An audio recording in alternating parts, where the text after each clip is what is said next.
Selamat siang. Assalamualaikum warahmatullahi wabarakatuh. Salam sejahtera untuk kita semuanya, para sejawat sekalian yang hari ini sempat menghadiri webinar kembali dari PABDI. Terima kasih atas kehadirannya. Pada kali ini kita akan membahas mengenai isu yang saat ini sedang banyak beredar, yaitu mengenai monkeypox. Jadi pada kali ini PABDI akan menampilkan topik Facing the Emerging Global Threat of Monkeypox. Sejauh sekalian, pada siang hari ini kita akan menghadirkan dua narasumber yang ahli di bidangnya, yaitu dari keahlian penyakit tropik dan infeksi.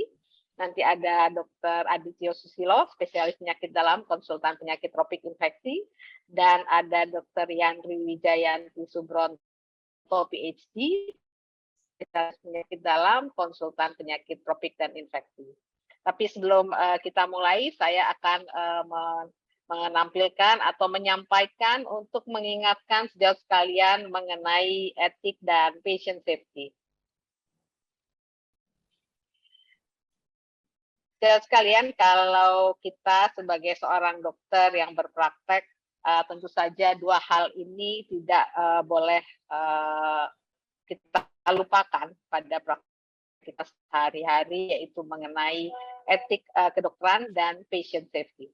Jadi kalau kita lihat sebetulnya dari induk organisasi kita, di negara kita pun sudah ada pengaturan mengenai pelembagaan etika, disiplin, dan hukum kedokteran di Indonesia. Jadi mengenai etika itu ada di Majelis Kode Etik Kedokteran dari Ikatan Dokter Indonesia, dari pusat, wilayah, dan beberapa cabang, begitu juga di perhimpunan-perhimpunan dokter spesialis. Dan kemudian rumah sakit sendiri juga ada Makersi atau Majelis Kehormatan Etika Rumah Sakit Indonesia. Kemudian ada Komite Etik dan Hukum serta Subkomite Etik dari Komite Medik di rumah sakit. Dan untuk disiplin ada MKDKI di bawah Konsil Kedokteran. Dan kemudian secara hukum ada legislasi hukum yang ada di DPR dan pemerintah berdasarkan undang-undang. Saudara sekalian, kalau kita ingat selama kita menjalankan praktek sebagai seorang dokter, seringkali seorang dokter itu dihadapi dilema etik dalam konteks layanan rumah sakit yang kita berikan. Dan tetap ada nilai-nilai keutamaan etika yang perlu diperhatikan, yaitu dalam hal merawat pasien harus jelas, kepemimpinan yang jelas. Jadi siapa dokter penanggung jawab pelayanannya, kemudian tetap kita mengutamakan kepentingan pasien, menghormati keputusan pasien dan keluarganya, yaitu otonomi pasien, kemudian etika kesejawatan, dan memperhatikan kondisi yang sangat dinamis dari klinis seorang pasien, mengubah skala prioritas dalam kita memberikan layanan tersebut. Dan kemudian ini prima facie dan non-maleficence ini yang selalu diingatkan. Kemudian untuk etik, seorang dokter wajib berpegangan pada Kode Etik Kedokteran Indonesia, dan Kode Etik Kedokteran Indonesia ini sudah ada di induk organisasi kita, yaitu di Ikatan Dokter Indonesia, dan saya kira selayaknya kita semua sebagai seorang dokter yang berpraktek mempunyai materi ini. Dan ada standar keselamatan pasien yang harus selalu kita ingat, dan setiap rumah sakit ini wajib menerapkan standar keselamatan pasien sesuai dengan yang aturan yang berlaku. Dan standar keselamatan pasien ini meliputi hak pasien, kemudian mengedukasi pasien dan keluarganya, keselamatan pasien dalam kesinambungan pelayanan, kemudian penggunaan metode peningkatan kinerja untuk melakukan evaluasi dan program peningkatan keselamatan pasien, dan peran kepemimpinan dalam meningkatkan keselamatan pasien tersebut. Dan kemudian mendidik staf tentang keselamatan pasien, dan komunikasi merupakan kunci utama untuk mencapai keselamatan pasien tersebut. Dan ini 6 sasaran keselamatan pasien. Kalau kita ingat, ini refresh lagi ya. Jadi yang pertama, identifikasi pasien yang tepat, kemudian komunikasi efektif yang harus ditingkatkan selalu, kemudian peningkatan keamanan obat yang perlu diwaspadai atau high alert medication, kemudian kepastian untuk tepat lokasi, tepat prosedur, dan tepat pasien, ini khususnya untuk pasien yang akan dilakukan tindakan operasi, dan kemudian pengurangan risiko infeksi terkait layanan kesehatan, dan pengurangan risiko pasien jatuh. Itu barangkali beberapa hal yang saya sampaikan untuk merefresh, mengingatkan kembali kita semua mengenai etika dan patient safety. Baik, para sejawat sekalian, kita masuk ke topik utama kita pada siang hari ini. Saya undang pembicara pertama yang akan menyampaikan topik mengenai risk and diagnostic of monkeypox. Akan disampaikan oleh Dr. Adityo Susilo, spesialis penyakit dalam, konsultan penyakit tropik infeksi penyakit. Sejawat sekalian dan hadirin yang ikut di webinar kali ini, kalau akan mengajukan pertanyaan, silakan diajukan di kolom Q&A, dan nanti di akhir acara kita akan sama-sama bahas dari kedua pembicara tersebut. Dr. Adityo adalah seorang staf di Departemen Ilmu Penyakit Dalam di FKUI RSCM. Beliau juga salah seorang pengurus dari PB PABDI.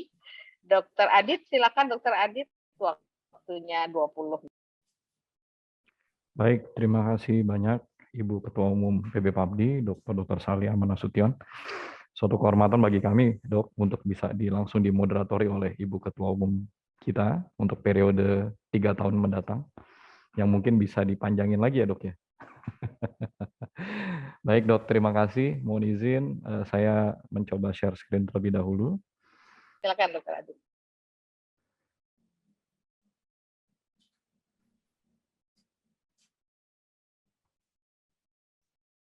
Ya, mudah-mudahan bisa dilihat. Sudah terlihat. Ya, terima kasih Dok. Assalamualaikum warahmatullahi wabarakatuh. Selamat siang dan salam sejahtera untuk kita semua. Yang terhormat kepada seluruh guru besar, sejawat, senior, dan seluruh hadirin yang ikut menyaksikan webinar PABDI pada siang hari ini. Seperti yang disampaikan oleh Ibu Moderator, Ibu Ketua Umum kami, bahwa saat ini kembali kita berupaya untuk menyikapi dan memberikan edukasi atau sharing materi terkait dengan penyakit menular baru, ya sebetulnya tidak baru sih, tapi artinya saat ini menjadi salah satu trending topik yang diangkat oleh WHO untuk dapat dijadikan sebagai perhatian global. Dan oleh karena itu dari PABDI mengundang kami untuk berbagi mengenai risiko dan diagnostik dari monkeypox. Dan tentu sekali lagi kami ucapkan banyak terima kasih kepada PB PABDI yang telah mengundang kami untuk dapat berbagi pada siang hari ini. Jadi saya akan mulai dari data-data epidemiologis terlebih dahulu. Jadi sesuai dengan pemberitaan yang ada, tentu kita semua sudah mafhum mengenai hal ini, bahwa monkeypox saat ini sudah dideklar sebagai public health emergency of international concern. Jadi artinya WHO sudah menghimbau seluruh dunia untuk berhati-hati atau memberikan concern atau perhatian ekstra terhadap penyakit ini, dan dikatakan ada potensi untuk terjadi risiko apabila ini tidak dilakukan. Dan memang dari pemberitaan juga kita melihat mungkin ada beberapa hal-hal spesifik yang nanti akan kita diskusikan terkait dengan penyakit ini. Ya, dan terkait dengan hal tersebut ya, pada awalnya WHO terus mengikuti perkembangan kasusnya. Sebelum dinyatakan sebagai public health emergency, dia disebut sebagai multi-country outbreaks. Karena sedianya memang monkeypox ini adalah penyakit yang harusnya sifatnya endemis di beberapa negara di Afrika. Tapi kemudian pada tahun 2022 ini, terhitung dari mulai bulan Juni hingga saat ini, ternyata penambahan kasusnya itu cukup banyak di beberapa negara di dunia. Dan oleh karena itu, WHO meng-highlight sebagai multi-country outbreaks of monkeypox.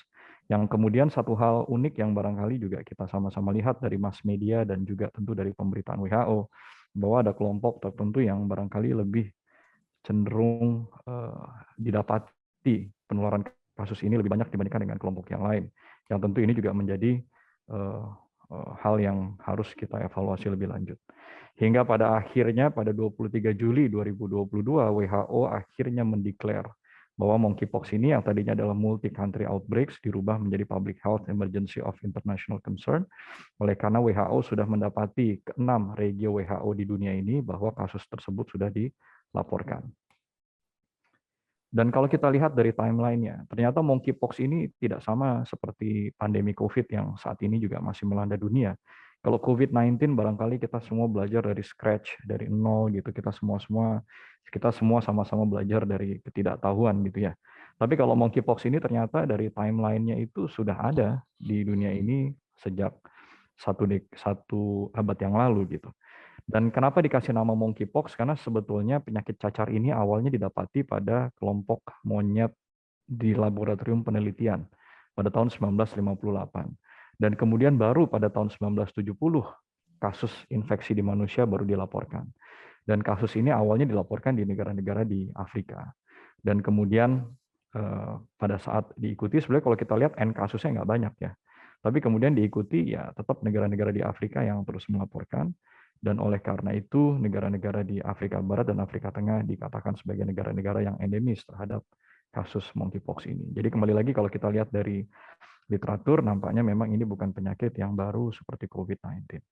Dan kemudian pada tahun 2022 ini, yang tadinya kasusnya ada endemis di beberapa negara regio tertentu, tapi kemudian pada 2022 ini penambahan kasusnya kok cukup banyak dan justru dilaporkan dari negara-negara yang non-endemis. Dalam hal ini contohnya adalah di United Kingdom, di mana awal kasus pada tanggal 6 Mei kemudian dilaporkan dan berkembang selanjutnya sampai akhirnya meningkat 1.735 kasus yang terlaporkan pada Juli, dan pada akhirnya di 23 Juli WHO mendeklar ini adalah sebagai public health emergency.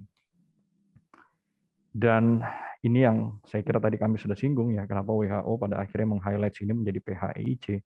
Karena peningkatan kasus di 2022 itu nampaknya cukup cepat dan cukup tinggi, melebihi dari periode timeline perkembangan kasus pada beberapa dekade sebelumnya. Dan unfortunately, kasus-kasus yang dilaporkan justru lebih banyak datangnya dari negara-negara non-endemis. Kalau tadi kita lihat timeline-nya, lebih banyak negara di Afrika yang melaporkan, meskipun di USA sempat melaporkan juga, tapi mayoritas adalah di Afrika. Tapi untuk episode yang 2022 ini, nampaknya justru lebih banyak dari negara-negara yang non-endemis. Gitu. Hingga pada akhirnya 6 regio WHO di seluruh dunia kemudian sudah melaporkan penambahan kasusnya. Dan kita bisa lihat, ini mungkin saya kutip sampai 2 Agustus ya, angkanya secara total sudah menyentuh angka 4 ribuan dan mungkin saat ini sudah lebih banyak. Dan ini adalah regio-regio WHO yang melaporkan. Dan memang untuk Indonesia ya, kita bersyukur hingga saat ini, syukur alhamdulillah kasusnya masih belum ada yang terkonfirmasi. Meskipun demikian, memang ini saya ambil kemarin ya, 8 Agustus ya, sempat ada pemberitaan ini, dan ternyata setelah dikonfirmasi dan dibaca lebih lanjut, memang ada kasus suspek. Tapi kemudian setelah dilakukan evaluasi, ternyata itu bukan kasus monkeypox karena tidak confirm dari pemeriksaan. Jadi dapat disimpulkan ya, alhamdulillah sampai saat ini Indonesia masih belum melaporkan kasus konfirmasi dari monkeypox. Baik, dan seperti layaknya penyakit infeksi pada umumnya, tentu kalau kita berbicara infeksi, kita akan berbicara segitiga triangle of infection itself ya. Jadi akan ada agennya, dan kemudian ada hostnya, pejamunya, dan tentu lingkungan yang memungkinkan. Dalam hal ini agennya adalah virus monkeypox, yang kemudian harusnya penularan itu lebih banyak sifatnya dari hewan ke manusia, karena dia memang virus ini sifatnya zoonosis, jadi lebih banyak hidupnya di hewan. Cara penularannya bagaimana, nanti kita akan bahas, tapi pada prinsipnya kontak antar manusia dengan hewan yang terinfeksi, baik melalui cakaran, gigitan, kontak dengan cairan tubuh hewan yang terinfeksi, hingga dikatakan memakan daging dari hewan terinfeksi yang tidak dimasak dengan matang, itu juga bisa menjadi salah satu risiko terjadi infeksi. Dan untuk infeksi hewan tersebut lebih banyak adalah hewan-hewan yang sifatnya hewan liar gitu ya. Sementara untuk domesticated animals itu masih menjadi tanda tanya. Nah, baru kemudian setelah the first degree dari hewan ke manusia, baru kemudian ternyata ada kasus yang melaporkan ternyata penularan antar manusia. Apakah dimungkinkan? Dan ternyata dikatakan iya.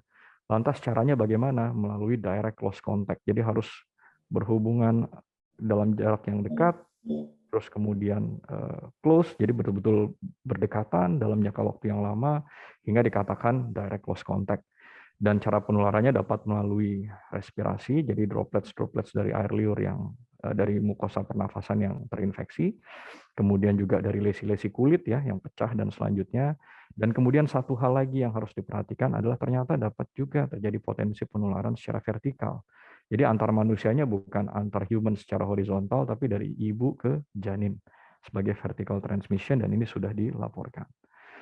Dan seperti tadi saya singgung ya, jadi pada prinsipnya karena ini sifatnya zoonosis, maka first degree transmission-nya itu adalah dari hewan ke manusia. Dan bisa dibayangkan barangkali kalau di Afrika sebagai negara-negara asal yang melaporkan kasus ini, barangkali memang karena kondisi geografis dan selanjutnya, maka risiko paparan antar manusia dengan hewan liar yang ada di hutan belantara itu lebih besar chance-nya. Karena barangkali mereka juga masih cukup banyak barangkali yang memang mengkonsumsi daging hewan liar juga gitu. Jadi artinya direct contact dengan hewan liar itu menjadi the first degree of transmission asal muasal penularan monkeypox dari hewan ke manusia. Ya bisa melalui tadi direct contact dengan body fluids atau makan makanan yang tidak matang. Tapi kemudian penularan antar manusia juga terbukti melalui secondary degree transmission, melalui direct close contact, bisa melalui respiratory droplets, kontak dengan lesi-lesi kulit yang sedang mengalami perlukaan gitu ya. Jadi dengan vesicles-nya, dengan pustula dan selanjutnya. Dan kemudian satu hal unik yang juga perlu mendapatkan perhatian, ternyata apabila si orang yang sakit ini kemudian mungkin dia tidur di permukaan spray atau apa gitu, dan kemudian orang lain menyentuh spray itu, dan kemudian juga mungkin dia ada breakthrough dari mukosa dan selanjutnya, itu ternyata juga bisa menimbulkan risiko penularan. Jadi ini saya kira juga patut mendapatkan perhatian. Dan salah satu hal yang menjadi kunci penting di dalam manifestasi klinis monkeypox, selain dari munculnya lesi kulit, ternyata yang selalu di-highlight adalah adanya keterlibatan kelenjar getah bening. Dan oleh karena itu kita perlu juga memahami bagaimana sebetulnya patogenesis yang terjadi. Jadi tentu setelah terjadi penularan, ya baik dari hewan ke manusia maupun manusia ke manusia, virus itu akan masuk ke dalam tubuh, dan sudah sedianya yang namanya virus, dia itu tidak memiliki organel, jadi seharusnya virus itu pasti akan menghijack, bukan menghijack, tapi menginfeksi sel tubuh host, ya. Dan setelah dia menginfeksi, kemudian dia akan bereplikasi di dalam sel tubuh tersebut, yang pada akhirnya virus itu akan juga dapat menginfeksi sel-sel di dalam tubuh kita, dalam peredaran darah yang akhirnya mengikuti peredarannya untuk masuk ke kelenjar getah bening, gitu ya. Dan setelah dia masuk ke kelenjar getah bening yang ada di bawah mukosa, dia mengalami viremia yang pertama. Dan pada saat ini disebut sebagai fase inkubasi. Setelah fase viremia yang pertama, virus itu akhirnya sampai yang tadinya adanya di lymph node di bawah mukosa, dia akhirnya sampai ke lymph node yang lebih besar, jadi organ-organ limfoid gitu ya, yang kemudian dia mengalami replikasi selanjutnya dan akhirnya mengalami secondary viremia. Dan pada saat secondary viremia, gejala itu akan muncul. Ya, gejalanya apa saja nanti kita akan lihat. Dan kemudian setelah dia mengalami secondary viremia, dia akan sampai ke organ target, dalam hal ini misalnya kulit maupun organ-organ yang lain, maka manifestasi dari monkeypox yang tadi kita lihat seperti ruam-ruam kulit dan selanjutnya akan manifest, gitu ya. Jadi kalau kita bisa membayangkan dengan proses yang cukup panjang ini, maka memang fase inkubasinya panjang dan fase perjalanan penyakitnya juga cukup makan waktu. Dan kalau dilihat menurut literatur, masa inkubasi itu dapat berlangsung 5-21 hari, jadi bisa sampai 3 minggu sebelum pasien muncul gejala, dia sebelumnya sudah terpapar dengan virus ini. Dan tadi seperti disinggung, dia akan melewati masa inkubasi dari yang primary viremia terlebih dahulu, kemudian baru dia sampai ke organ limfoid atau distant lymph node yang akhirnya menimbulkan pembesaran kelenjar getah bening, dan setelah itu maka dia baru mulai timbul gejala. Dan gejala awal yang dikenal sebagai fase prodromal ini dibilang fase pertama ya, nama lainnya, itu bisa berlangsung 1-5 hari gitu ya, bisa dengan disertai demam, nyeri kepala, nyeri punggung, nyeri otot, hingga limfadenopati. Nah, ini prodromal. Dan kemudian setelah dia melewati fase prodromal, virusnya mengalami secondary viremia, dan disinilah setelah dia sampai ke organ target, maka fase kedua yaitu fase erupsi kulit ini akan terjadi. Dan fase erupsi kulit ini berlangsung 2-3 minggu, hingga akhirnya pasien kemudian mengalami resolusi dan bisa mengalami kesembuhan. Dan kalau dilihat beberapa gejala yang spesifik untuk monkeypox ini, ya yang pertama tadi sudah disinggung adalah demam, kemudian nyeri kepala, nyeri punggung, limfadenopati, dan tentu rashes. Dan rashes ini tidak hanya di kulit, di dalam mulut juga bisa terlihat adanya ulcers. Tapi karena virus ini tadi kita bisa lihat bahwa dia mengalami primary viremia, secondary viremia, dan kemudian setelah secondary viremia dia sampai ke organ target, maka ternyata kita tidak kaget bahwa dari laporan-laporan yang sudah ada sebelumnya, berbagai komplikasi multi organ ternyata dapat terjadi juga gitu. Mulai dari tentu infeksi di kulit ya, bacterial superinfection di kulit, hingga pasien mengalami bronchopneumonia, sepsis dan septic shock, dan tentu satu laporan kasus, ada laporan kasus juga yang mengatakan ada risiko untuk terjadi encephalitis. Saya kira ini manifestasi yang tidak sering, tapi tentu ini harus mendapatkan perhatian sebagai salah satu risiko komplikasi dari monkeypox infeksi. Dan ini adalah laporan kasus yang saya kira bagus ya. Ini dilaporkan dari seorang pasien ya, dipublish di paper ini. Pasien laki-laki ya, kebetulan pasien ini juga MSM begitu ya. Pada prinsipnya setelah dia terinfeksi kita bisa lihat perjalanannya. Yang pertama timbul lesi enanthem, jadi seperti kemerahan, kemudian kemerahannya meluas berupa makula, kemudian baru dia berubah menjadi tonjolan berupa papula, dan papula itu kemudian berubah menjadi vesicle atau lenting. Lentingnya agak besar-besar dan kemudian lenting itu mengalami perubahan lagi menjadi pustula, dan setelah pustula baru dia pecah mengalami krustasi, koreng, dan setelah dia berubah jadi koreng maka kemudian mengalami resolusi. Dan kalau dilihat ya harinya tadi antara 2-3 minggu, dan ini adalah gambaran secara runut dari lesi-lesi kulit yang ada hingga akhirnya mengalami resolusi yang baik seperti ini. Sehingga kalau dilihat ya perbandingan antara manifestasi klinis monkeypox di era 2022 ini dibandingkan dengan era-era sebelumnya ya, nampaknya karena somehow laporan-laporan itu lebih banyak didapati pada kelompok MSM begitu ya, makanya manifestasinya kita bisa lihat agak berbeda gitu dari laporan-laporan yang ada, di mana manifestasi di daerah genital, perianal, kemudian dikatakan juga ada rectal pain. Saya kira ini adalah keluhan daerah-daerah lesi yang membuat perbedaan dibandingkan dengan manifestasi sebelumnya, di mana kalau sebelumnya umumnya hanya melibatkan daerah tubuh pada umumnya.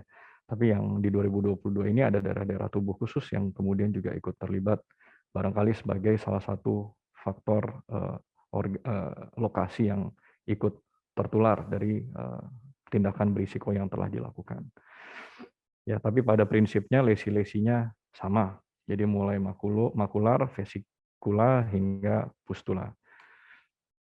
Dan kalau kita lihat ya, mungkin kita seringkali rancu. Monkeypox ini kan cacar monyet ya, sama nggak sih sebetulnya dengan cacar air? Terus sebetulnya yang namanya cacar itu siapa gitu. Nah, sebetulnya yang mendapatkan panggilan cacar itu ya smallpox ya. Smallpox ini adalah penyakit yang pernah melanda dunia dan pada akhirnya bersyukur kita bahwa penyakit ini sudah dinyatakan tereradikasi secara global sejak tahun 1980, dan itu pun juga oleh karena giatnya vaksinasi yang dilakukan pada saat itu. Jadi the true cacar itu yang dimaksud adalah smallpox. Monkeypox ini adalah varian yang berbeda dengan smallpox. Tapi antara smallpox dan monkeypox ini ternyata memiliki derivat yang sama. Mereka sama-sama kelompok genus orthopox virus. Jadi ada kemiripan antara smallpox dan monkeypox yang pada akhirnya lesi-lesinya pun agak serupa. Dan kemudian nanti barangkali Dr. Yandri juga akan meng-highlight mengenai vaksinasi, apakah memang ada kemiripan terkait dengan efektivitas dan selanjutnya. Tapi kembali lagi, smallpox sudah totally eradicated sejak 1980. Monkeypox adalah seperti ini yang tadi kita bahas. Sementara kasus cacar air yang sampai saat ini juga saya yakin sejawat semua sering mendapati di lapangan, ini sebetulnya berasal dari kelompok yang betul-betul berbeda dengan dua ini. Kalau ini tadi dari kelompok orthopox virus, sementara kalau varicella ini penyebabnya adalah varicella zoster virus. Jadi artinya memang betul-betul berasal dari kelompok yang berbeda dengan smallpox dan monkeypox. Oleh karena itu perjalanan penyakitnya juga agak sedikit berbeda, ya. Kita lihat dari hari-harinya dan kemudian manifestasinya juga beda. Kalau di sini barangkali kita bisa mendapatkan lesi yang penyebarannya secara sentrifugal, sementara kalau di sini lebih sentripetal. Dan kalau di sini barangkali kalau kita lihat dari literatur, lesinya itu cukup besar, sementara kalau varicella ya cacar air yang kita lihat pada klinik sehari-hari lesinya cenderung lebih kecil dan resolusinya juga barangkali sedikit lebih cepat atau agak lebih cepat dibandingkan dengan monkeypox.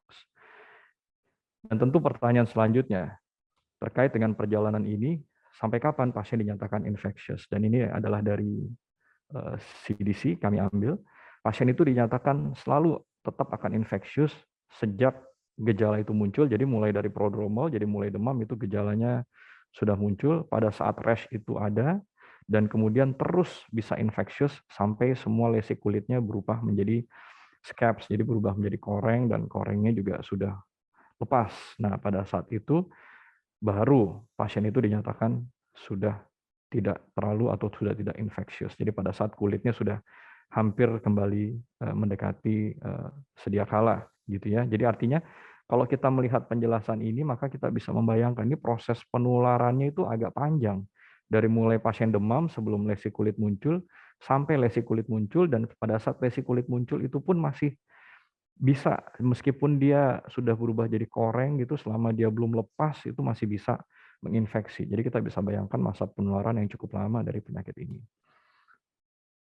Lantas kita masuk ke definisi kasus ya, seperti WHO katakan ada 3 kelompok definisi kasus, yaitu suspected, probable, dan confirmed. Dan syukur alhamdulillah pemerintah kita melalui Kementerian Kesehatan bergerak cepat untuk menyiasati hal ini. Barangkali kita semua tentu belajar dari pandemi COVID, di mana semua bergerak cepat, termasuk dengan PAPDI kali ini yang berupaya untuk menyikapi juga dengan cepat, supaya kewaspadaan itu dapat kita tingkatkan sedari awal. Dan ini adalah buku panduan yang dikeluarkan oleh Kementerian Kesehatan. Saya kutip karena kurang lebih isinya sama dengan WHO, di mana kasus suspek itu diartikan sebagai orang yang memiliki ruam akut, ya, tapi nggak bisa dijelaskan dengan keluhan-keluhan atau penyakit lain yang memang ada di daerah tersebut, gitu ya. Dan kemudian ruam ini disertai dengan salah satu dari gejala penyerta ini. Dan tadi kembali lagi, ya penyakit-penyakit yang memang sudah ada itu tidak mampu menjelaskan. Itu adalah kasus suspek. Jadi ada lesi, kemudian ditambah dengan satu gejala ini, dan kita tidak bisa menjelaskan. Itu adalah suspek. Kalau probable, orang yang memenuhi kriteria suspek dan kemudian dia memenuhi kriteria hubungan epidemiologis. Misalnya di tracing ternyata dia betul ada riwayat paparan dengan orang yang dicurigai atau dikonfirmasi monkeypox sebelumnya. Baik secara langsung ataupun kontak yang lain gitu ya dengan pasien tersebut.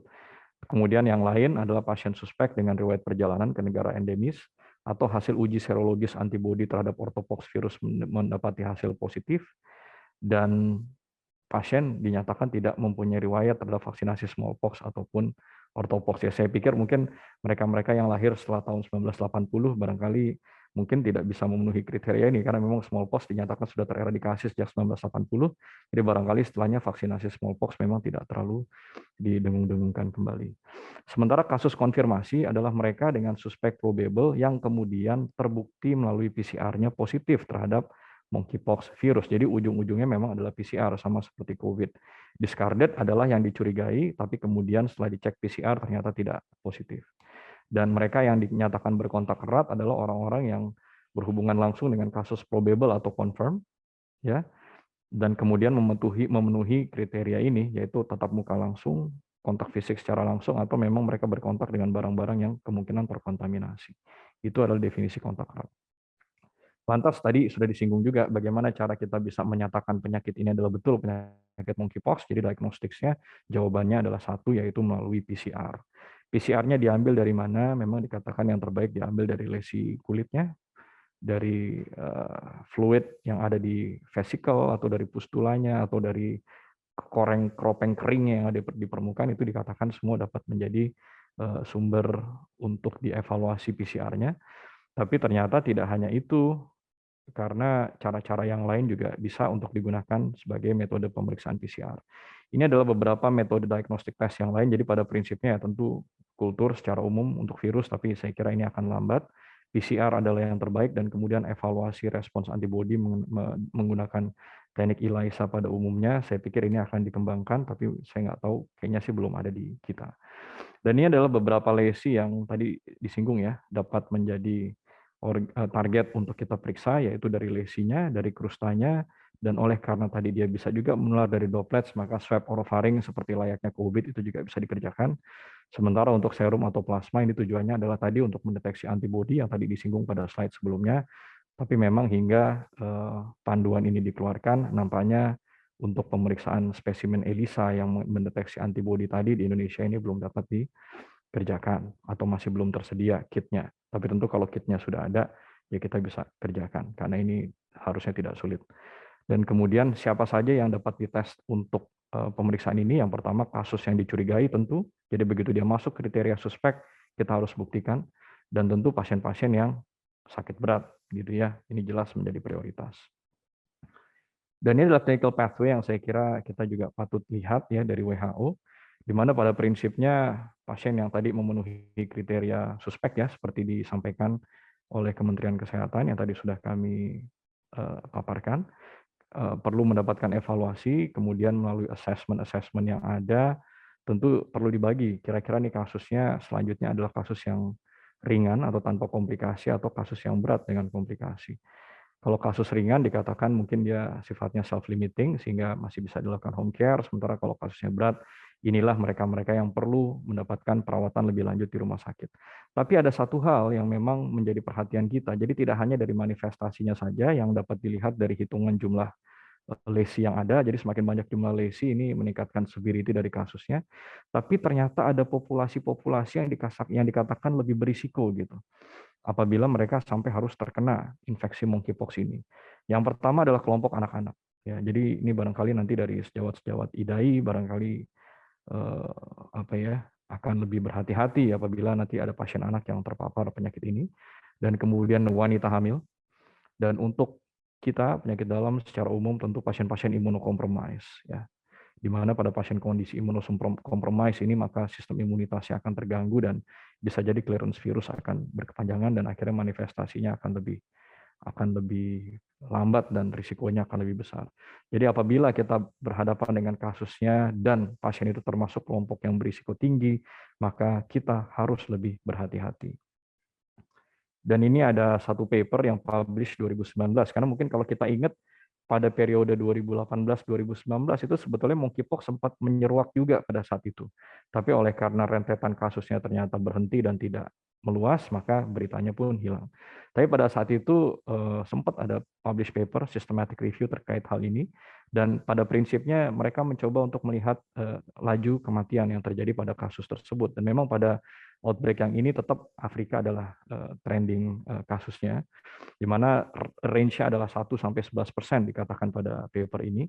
Dan kembali di-highlight dari mereka-mereka yang mengalami fatality, ternyata kelompok-kelompok yang tadi sudah kita highlight sebelumnya adalah kelompok-kelompok yang memang dinyatakan berisiko, yaitu infants, anak kecil di bawah 10 tahun, ibu hamil, dan pasien-pasien dengan imunokompromis. Ini adalah kelompok-kelompok yang memang pada systematic review ini didapati mereka-mereka yang lebih memiliki potensi risiko untuk mengalami komplikasi hingga kematian dari infeksi monkeypox. Lantas tentu pertanyaan selanjutnya, bagaimana kita bisa menyiasati agar hal ini tidak terjadi? Tentu yang pertama kita berdoa kasusnya jangan sampai masuk ke negara kita. Tentu itu yang paling penting. Karena syukur alhamdulillah sampai saat ini kasusnya masih belum ada.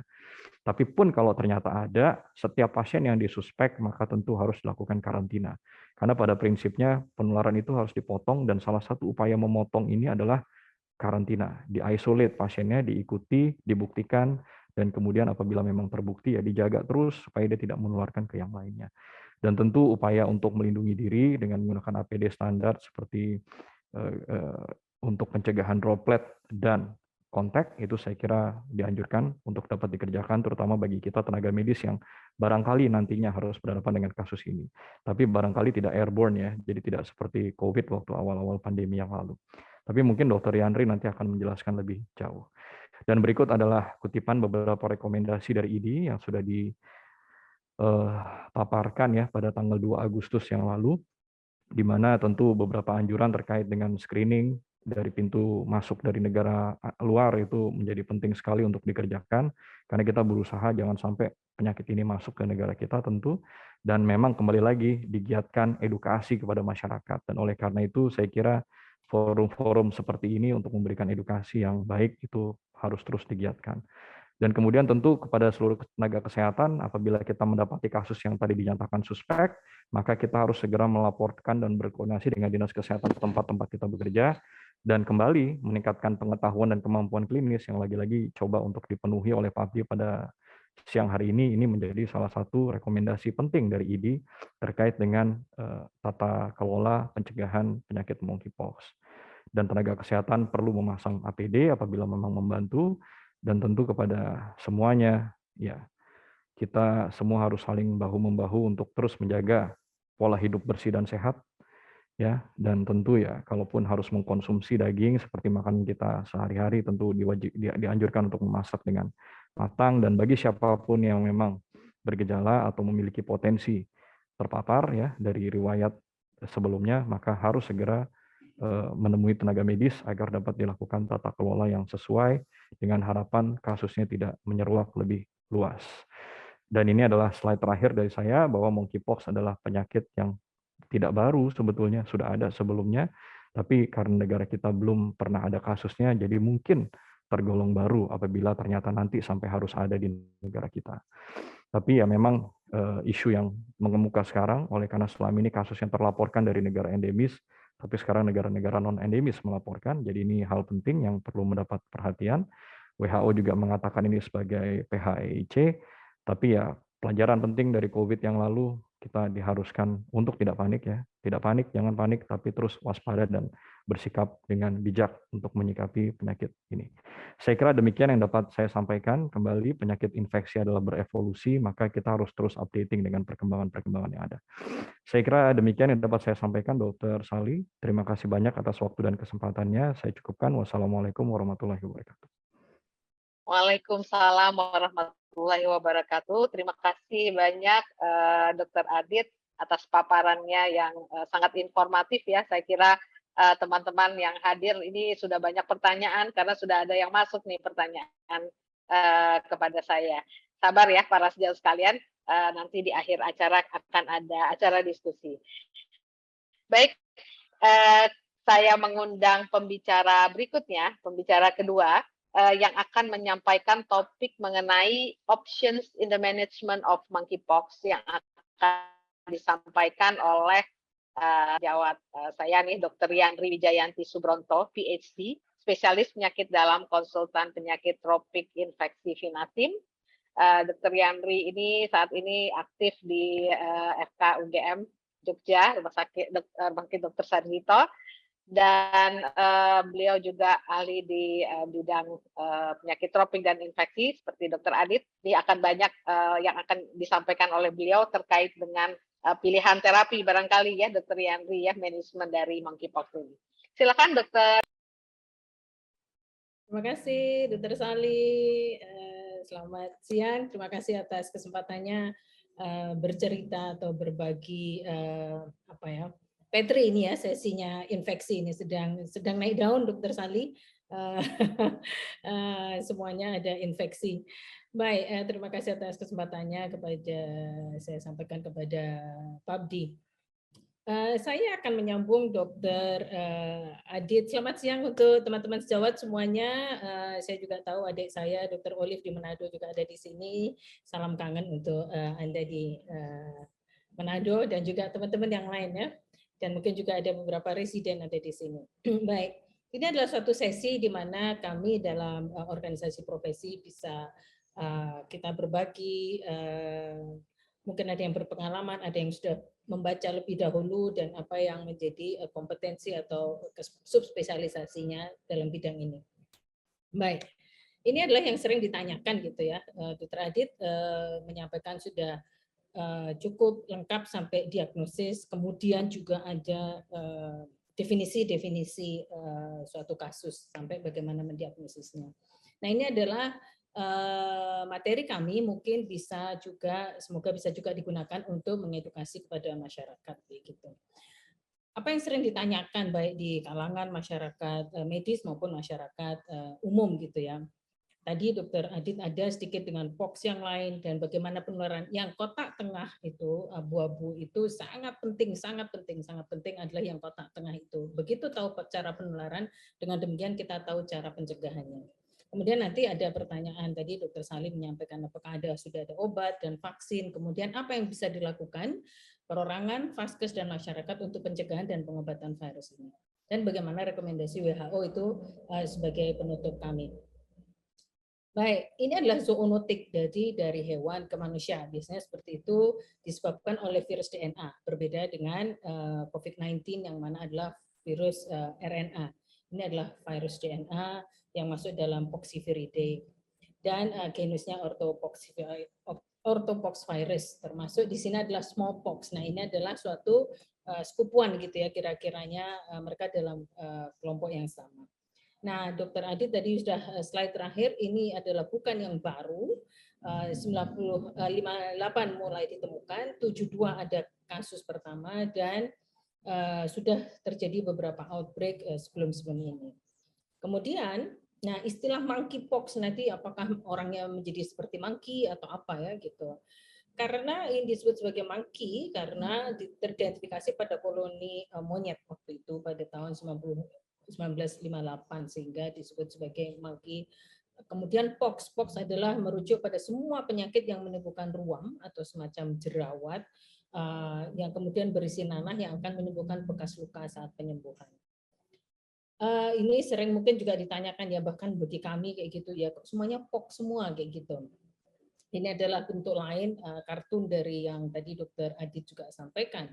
Kalau monkeypox adalah monkeypox virus, chickenpox ini yang sering ada anak-anak adalah cacar air, varicella zoster, kemudian ada smallpox atau cacar, yaitu variola virus. Dan symptomsnya ini adalah sama-sama fever and fever. Yang ini pus-filled boils first appearing on the face. Nah, kalau ini itchy rash first appearing on the chest, back, and face. Mungkin di antara teman-teman sejawat di sini sudah pernah banyak yang terkena cacar air gitu ya. Kalau smallpox atau cacar sudah tereradikasi cukup lama, sehingga sudah ada smallpox vaksinnya waktu itu. Dan ini ada appearance of symptoms, ada untuk pembeda ya, karena biasanya kalau dokter itu nanti ini monkeypox atau bukan, atau ini adalah suatu chickenpox. Kenapa disebut sebagai chickenpox? Itu menarik sekali juga. Kenapa ya disebut sebagai chickenpox? Apakah kita jadi kayak ayam atau apa? Tapi itu ternyata adalah bentukan seperti berkas-berkas patukan ayam di tanah kayak gitu. Itu menimbulkan bentukan seperti itu. Atau ada juga yang menyebutnya sebagai suatu seperti chickpeas, suatu kacang polong kecil-kecil atau kacang yang lebih kecil, kacang hijau atau apa ya, jadi chickpeas seperti itu. Nah, berapa lama ini membedakan ya para dokter terutama yang mungkin juga di puskesmas ini yang akan menjadi garda terdepan kayak gitu ya. Kemudian kalau seperti ini yang di kulit berarti teman-teman DV ini adalah yang sangat berperan untuk mengidentifikasi pertama kali bentukan-bentukan UKK-nya seperti apa. Kemudian fatality-nya memang yang paling fatal adalah yang di cacar. Nah, untuk saat ini vaksin suggested adalah ini. Baik. Ada juga measles, orang juga bingung lagi. Ini apa bedanya lagi dengan measles? Kalau measles adalah campak atau morbilli atau rubeola, yang mana itu adalah airborne dan droplet gitu ya. Dan ini rash-nya seperti ini. Kami tidak akan banyak di sini, ini adalah sebagai tambahan untuk menjelaskan kepada masyarakat apakah anaknya atau saudaranya ini terkena monkeypox atau chickenpox atau yang mana gitu. Ini adalah sangat penting sekali, beberapa dua slide adalah bagaimana penularan virus ini. Jadi adalah apabila memang harus ada kontak langsung. Jadi kontak erat adalah kata kunci. Kata kuncinya adalah kontak erat. Nah, kontak erat ini bisa misalnya ada juga diketahui sebagai droplet gitu, kontak dengan cairan sekresi pernapasan. Tapi ini juga memerlukan suatu kontak face to face yang cukup lama untuk bisa menimbulkan suatu means of transmission. Kemudian juga ada droplet ini maka melalui memegang barang atau kain dari orang yang terinfeksi. Nah, di sini mesti kita langsung berpikir, teman-teman perawat kita kayak apa ya harus merawat, misalnya ada orang dengan monkeypox atau pox yang seperti tadi. Yang ini kita tahu bahwa barang-barang bedding, linen dan sebagainya itu juga merupakan suatu yang cukup penting dalam rantai penularan. Nah, ini direct kontak dapat terjadi pada saat kontak intim. Tadi Dr. Adit menyampaikan adanya ini. Sekarang ini ramai di masyarakat. Apakah ini STI? Apakah ini termasuk IMS atau bukan? Kayak gitu ya. Belum cukup bukti untuk sampai benar-benar mengatakan ini adalah infeksi menular seksual. Memang yang diketahui adalah adanya peningkatan prevalence pada teman-teman yang LSL, laki-laki dengan laki-laki dan waria. Itu memang beberapa riset mengatakan mereka mempunyai prevalensi yang lebih tinggi atau higher risk seperti itu. Tetapi salah satunya kemungkinannya adalah lebih pada karena direct kontak. Jadi kontak intim, ya itulah yang menjadi kunci untuk penularannya. Termasuk menyentuh kain. Nah, perempuan hamil ini sudah juga bisa, sehingga ini teman-teman Opskin juga perlu memikirkan, perlu terlibat di dalam monkeypox ini, karena apabila perempuan terkena, kemungkinan risiko untuk menularkan pada janinnya. Ini adalah bentuk virusnya. Oke, baik, saya lanjutkan. Nah, bagaimana dengan penyakitnya? It's a self-limiting disease. Seperti dulu kita dengan COVID itu kan awal-awal sebelum menuju ke suatu bentukan yang severe, itu adalah sebetulnya infeksi ini adalah self-limiting disease yang berlangsung antara 2 sampai 4 minggu. Nah, kasus yang berat lebih sering terjadi pada anak dan berhubungan dengan beratnya paparan virus atau status kesehatan pasien. Termasuk adalah imunokompromis atau tidak. Apakah ada komplikasinya sebagai sebuah penyakit? Iya, komplikasinya itu terutama adalah infeksi sekunder pada UKK-nya. Kemudian bisa sampai bronkopneumonia, sepsis, encephalitis, dan infeksi pada kornea yang dapat mengakibatkan hilangnya penglihatan. Nah, ini tadi kapan menularkannya? Sebelum gejala klinis itu boleh dikata tidak menularkan. Sejauh ini diketahui bahwa penularan tidak terjadi saat belum bergejala dan atau saat masa inkubasi. Berbeda dengan COVID ya. Tidak simptomatik, tidak ada simptomatik dia tapi sudah menularkan. Dalam keadaan monkeypox ini sudah ada ini karena penularan adalah juga dari direct kontak dari lesi ini, terutama body fluid atau cairan yang keluar dari sini yang menyebabkan suatu penularan. Baik, ini setengah perjalanan dari presentasi saya, dan setengah jalan berikutnya adalah bagaimana manajemennya. Apakah ada terapi, apakah ada vaksinasi, dan measures yang lain atau kondisi-kondisi yang lain untuk pencegahannya. Pengobatan, kalau kita berbicara pengobatan, belum ada pengobatan yang spesifik untuk monkeypox sampai saat ini. Dan ingat bahwa dia self-limiting disease. Pengobatan yang ada lebih bersifat simptomatif dan suportif untuk meringankan keluhan. Jadi Dr. Adit sudah menyampaikan keluhannya gitu ya. Kemudian ketika dia mungkin lebih nyaman dan sebagainya, mungkin akan makan lebih nyaman, istirahat lebih cukup, lebih baik dan sebagainya, semoga akan bisa mempercepat penyembuhan lesi, mencegah demam, mengurangi kehilangan cairan, mengurangi nyeri, mencegah timbulnya jaringan parut, dan mencegah infeksi sekunder. Saat ini belum ada terapi klinis spesifik yang terbukti efektif untuk terapi, dan ini adalah seperti penyakit viral yang lain. Terapinya adalah lebih pada suportif. Kemudian untuk adanya infeksi sekunder adalah pemberian antibiotik.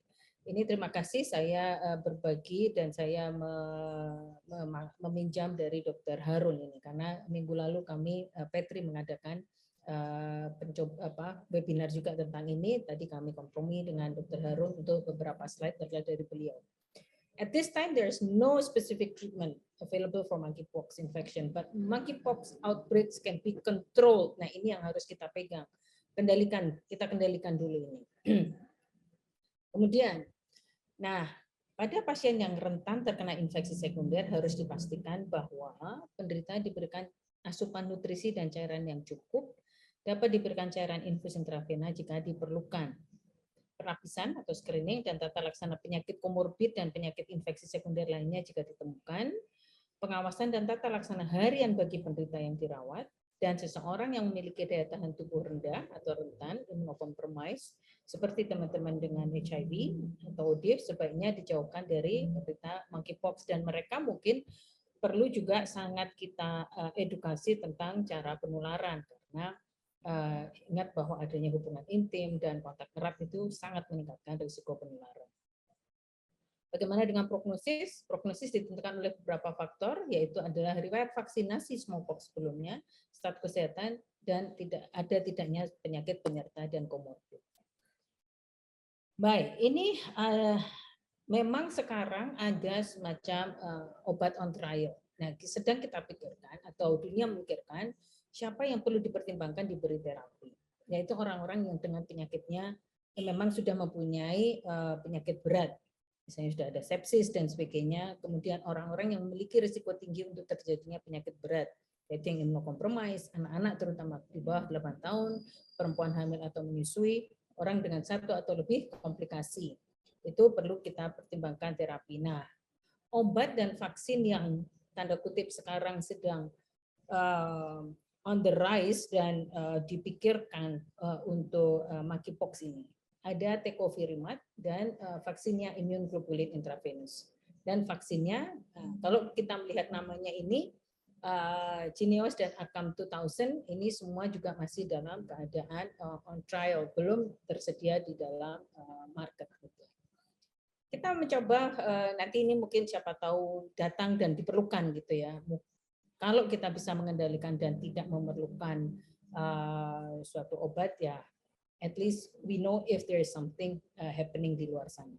Tecovirimat merupakan obat antivirus yang sudah disetujui oleh FDA untuk terapi penyakit smallpox pada orang dewasa dan pasien dengan berat badan minimal 3 kilo. Dikenal sebagai TPOXX atau ST246 dengan formulasi kapsul oral dan IV. Indikasinya untuk penyakit smallpox pada orang dewasa dan pasien dengan berat badan minimal 3 kilo. Nah, CDC memegang Emergency Access Investigational Drug Protocol. Jadi ini masih investigational drug untuk penggunaan tecovirimat ini untuk orthopoxivirus non variola, yaitu termasuk di sini adalah monkeypox. Kemudian ada mungkin teman-teman juga di luar sana sudah mulai mendengar ada Cidofovir, Brincidofovir gitu. Belum ada data efektivitas kedua obat itu untuk terapi monkeypox pada manusia. Tetapi baru menunjukkan bukti aktivitasnya terhadap poxvirus secara in vitro dan studi pada binatang. Nah, bagaimana dengan vaksin? Vaksin smallpox itu dipikirkan atau boleh dinyatakan efektif untuk monkeypox karena virusnya mereka sangat berdekatan. Makanya tadi di depan kita sampaikan bahwa mereka di dalam kelompok yang sama.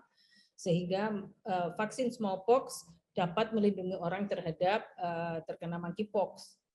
Juga itu satu tentang vaksin. Kedua, apakah ada innate immunity? Beberapa ahli meyakini bahwa setelah paparan monkeypox dapat melindungi dari terjadinya penyakit atau yang kalaupun ada penyakit menjadi lebih ringan. Jadi itu adalah imunitas setelah terpapar. Nah, poin ketiga, vaksin smallpox ini sudah termasuk tua dan untuk saat ini tidak beredar untuk masyarakat umum. Baru kita pikirkan untuk vaksin-vaksin yang lebih baru karena ini sudah boleh dikata yang vaksin awalnya dulu ada itu sudah boleh dikata tidak banyak beredar lagi. Nah, ini tadi yang disebutkan tadi ada Jynneos. Merupakan live vaksin diproduksi dari modified vaksinnya Ankara Bavarian Nordic yang merupakan orthopoxivirus yang dilemahkan dan non-replikatif. Disebut sebagai ini lisensinya oleh FDA pada September 2019. Nah, ini smallpox and monkeypox vaccine live non-replicating gitu ya. Indikasinya untuk pencegahan penyakit smallpox dan monkeypox untuk dewasa 18 tahun ke atas yang risiko tinggi infeksi. Yang berikutnya adalah ACAM 2000 merupakan live vaccine, lisensinya di 2017. Ini bisa untuk pencegahan smallpox dan monkeypox untuk 18 tahun ke atas. Oke, kita tahu dulu ada obat, ada vaksin. Obat yang mungkin masih on trial juga. Nah, sekarang kami ada manajemen yang harus sangat kita pegang sekarang adalah justru pencegahan. Nanti di akhir ada rekomendasi WHO terhadap ini. Pencegahan bisa bersifat perorangan, masyarakat, dan Vaskes. Kementerian Kesehatan sudah mengeluarkan pedoman pencegahan pengendalian penyakit monkeypox. Kalau perorangan, hindari kontak erat kulit ke kulit dengan orang yang mempunyai ruam yang mungkin menyerupai ruam monkeypox. Jangan sentuh ruam dari orang yang terinfeksi. Hati-hati teman-teman dokter ini lakukan hand hygiene dan tentu handskun gitu ya. Dilarang melakukan kontak erat termasuk mencium, memeluk, dan hubungan seks dengan orang terinfeksi. Hindari barang dan materi yang pernah digunakan oleh orang terinfeksi. Termasuk adalah berbagi atau bersamaan menggunakan sendok dan garpu yang sama. Jangan pegang handuk, spray, atau pakaian dari orang terinfeksi. Cuci tangan sesering mungkin. Jadi sekarang keluarkan lagi hand sanitizer kita, bawa terus kemanapun. Bagaimana dengan di masyarakat? Masyarakat, tadi Dr. Sali juga menyampaikan, kita ini saatnya untuk KIE, komunikasi, informasi, dan edukasi kepada masyarakat terkait monkeypox, penularannya, dan pencegahannya. Dan ini saya tulis, jangan sampai terjadi stigmatisasi. Sangat mudah sekali terjadi stigmatisasi ketika ada kata-kata, oh teman-teman LSL akan meninggi kayak gitu. Tidak, ini lebih pada kontak erat. Sehingga kita harus berpikir bagaimana orang tidak seoptimalnya menjauhi suatu kontak erat, terutama pada orang-orang yang mempunyai lesi dan sebagainya. Juga respon terhadap suatu kasus, kalau ada yang dicurigai harus dievaluasi medis dan tes. Lakukan untuk memastikan ini monkeypox atau bukan. Bagi yang positif, lakukan isolasi sampai semua ruam sudah mengering. Tadi Dr. Adit sudah menyampaikan, kalau sudah seperti itu boleh dikatakan sudah tidak infeksius. Bila tidak dapat di rumah, siapkan isolasi, tetapi harus kamar mandi sendiri-sendiri. Yang ini juga tidak mudah, tetapi harus kita pikirkan cara penularannya bisa dari droplet tadi. Identifikasi orang yang mungkin terpapar. Pencegahan di komunitas, pastikan adanya akses cuci tangan. Jadi sekarang harus keran-keran harus dicek lagi, cuci tangan, kemudian sabun atau hand sanitizer minimal alkohol 60%, pembersihan dan desinfeksi pada orang-orang yang pernah terinfeksi, kemudian persiapan APD untuk orang-orang yang terlibat dalam penyediaan sarana prasarana isolasi dan orang-orang yang mungkin terpapar. Ini di komunitas. Tinggal sekarang di setting Vaskes nih. Harus ada isolasi kasus suspek probable atau dikonfirmasi dalam satu ruangan tersendiri dengan ventilasi yang memadai, kamar mandi khusus. Rujukan dan isolasi mempertimbangkan kapasitas dan kondisi klinis pasien. Kemudian lakukan cohorting. Ini teman-teman yang bergerak di bidang PPI sangat paham. Jadi nanti teman-teman bisa berkoordinasi dengan teman-teman PPI di rumah sakit masing-masing. Cohorting pasien, isolations, dan precautions berbasis penularan harus dilanjutkan sampai gejala hilang. Jangan lupakan standar precaution dan precaution berbasis transmisi. Perlindungan diri bagi petugas kesehatan yang melakukan perawatan penderita. APD lengkap, baju pelindung dengan panjang, sarung tangan, masker, dan goggle. Menggunakan 2 lembar sarung tangan, membantu mencegah kontak langsung dengan virus. Menggunakan sepatu boot karet jika cairan tubuh tidak tertampung dan tercecer di ruangan. Menghindari kontak langsung tanpa alat pelindung diri dengan penderita, ataupun spesimen-spesimen dari pasien. Dan menggunakan APD lengkap saat memasuki ruang isolasi. Nah, nomor 6 ini cukup penting ya, memperhatikan urutan cara memakai dan melepas APD. Ini perlu kita refresh lagi semua rumah sakit, gowning and donning APD, kemudian mencuci tangan, hand hygiene yang benar dan sebagainya kita gerakkan lagi. Batasi kontak yang tidak perlu bagi petugas yang tidak berkepentingan merawat penderita. Setiap petugas kesehatan yang merawat harus memantau kondisi pribadinya terhadap perkembangan adanya gejala selama 21 hari setelah tanggal perawatan atau kontak terakhir. Dapat dilakukan secara mandiri atau aktif oleh tenaga kesehatan lain. Dan ingat, kembali lagi kita buka Permenkes nomor 27 tahun 2017 tentang pedoman pencegahan dan pengendalian infeksi di fasilitas pelayanan kesehatan. Rekomendasi interim atau sementara dari WHO, meskipun vaksin smallpox dapat digunakan untuk pencegahan monkeypox, tetapi berdasarkan analisis risiko dan manfaat, maka vaksinasi massal tidak dibutuhkan saat ini. Vaksin smallpox generasi kedua atau ketiga diberikan pada yang sudah terpapar, hanya kepada petugas kesehatan yang risiko tinggi untuk terpapar. Nah, penularan dari manusia dan ke manusia dapat dikendalikan dengan menggunakan prinsip kesehatan masyarakat atau public health measures yang meliputi penemuan kasus, diagnosis dan perawatan, isolation and contact tracing. Kembali ke sekitar 2 tahun lalu, 2020 kita melakukan ini. Rekomendasi, nah ini saya ambil adalah rekomendasi, WHO mengeluarkan beberapa rekomendasi, nah yang kita ambil adalah untuk negara yang tidak ada riwayat monkeypox pada manusia atau tidak terdeteksi adanya kasus dalam 21 hari terakhir. Indonesia masuk ini, masuk dalam kelompok ini, dan kemarin sudah dinyatakan suspek yang ke-10 sudah dinyatakan negatif ya, yang kemarin agak ramai ada 11 atau 10, semuanya sekarang sudah dinyatakan negatif. Lakukan koordinasi lintas sektor. Yes, sekarang saatnya untuk kita lakukan koordinasi lintas sektor. Mungkin di sini ada teman-teman dinas kesehatan. Lakukan intervensi pencegahan terjadinya stigmatisasi dan tindakan diskriminatif terhadap orang atau kelompok yang mungkin terkena. Waktu dulu juga ramai sekali orang nggak boleh masuk di desanya, kamu akan kemungkinan tertular karena kamu dari Jakarta. Ingat waktu Maret, April di 2020 seperti itu. Kemudian mulai lakukan desa siaga juga kita hidupkan lagi. Surveillance termasuk fasilitas tes ada atau tidak.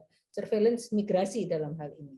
Peningkatan kewaspadaan dan pelatihan tenaga kesehatan termasuk layanan primer, ini penjaringan garda terdepan ini di teman-teman puskesmas dan klinik-klinik swasta juga seringnya dihadiri orang-orang di masyarakat. Peningkatan kewaspadaan ke masyarakat terkait penularan, pencegahan, dan tanda gejala. Tadi sudah banyak gambar dari Dr. Adit, bisa kita gunakan, dipasang bahwa we are facing this, ada kemungkinan, tetapi kalau kita tahu mungkin kita bisa melakukan sesuatu. Dan kerjasama dengan kelompok masyarakat terkait penularan LSM dan sebagainya bisa kita gunakan. Sebagai penutup atau take home message terkait monkeypox, pencegahan dan pengobatannya, ini adalah disebabkan oleh virus yang mirip dengan smallpox, memberikan gejala ruam yang seperti tadi disampaikan Dr. Adit, kepastian diagnosis memerlukan tes PCR, kemudian dapat menyebar dari manusia ke manusia melalui kontak erat, belum ada obat, yang ada hanya vaksin lama, vaksin yang sekarang juga boleh dikatakan belum diperlukan, dan lakukan pencegahan baik perorangan di fasilitas kesehatan maupun di masyarakat. Nah, demikian saya tutup presentasi dan materi saya kembalikan kepada moderator Dr. Sali. Terima kasih.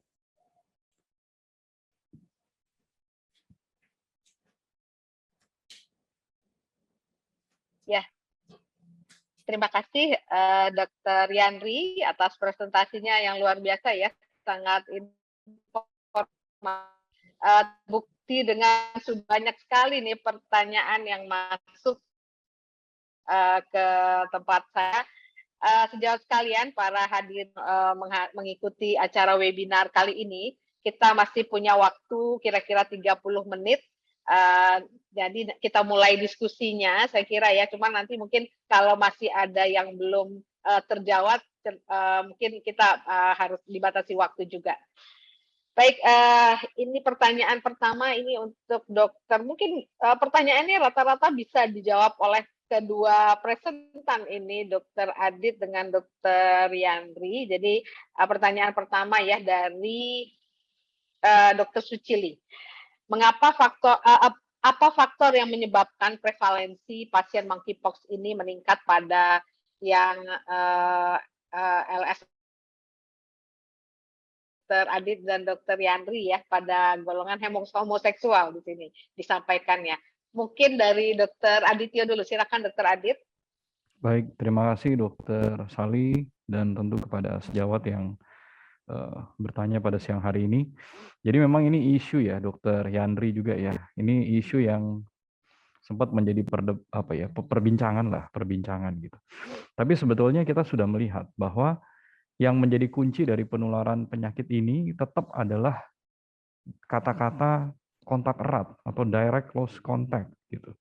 Jadi tentu dengan kegiatan dilakukan oleh kelompok LSL itu ya tentu mereka akan berada dalam jarak yang dekat, hubungannya juga intimate. Jadi whatever bodily fluids yang terinfeksi itu pasti akan saling crossing antar satu orang ke orang yang lain gitu, yang pada akhirnya akan meningkatkan potensi penularan. Tapi memang pertanyaan kenapa pada kelompok tersebut yang banyak dilaporkan itu memang sampai sekarang tentu kita juga masih terus pelajari, karena pada prinsipnya kan direct close contact ini tidak hanya pada kelompok tersebut, ini bisa pada siapapun gitu. Pada siapapun selama dia berkontak dengan orang yang positif gitu. Dan memang karena semua data-datanya ini terus bermunculan dalam waktu yang singkat, maka studi-studi epidemiologis yang kemudian mencoba mengkaji hal-hal yang sifatnya hubungan sebab akibat, saya pikir kita masih harus tunggu terus perkembangannya, sehingga nanti kita bisa mendapatkan gambaran yang lebih firm, apakah memang seperti itu hanya pada kelompok tersebut atau sebetulnya tidak. Karena memang sampai saat ini seharusnya tidak. Ini dapat menyerang siapapun selama mereka melakukan direct close contact dengan orang-orang yang terinfeksi.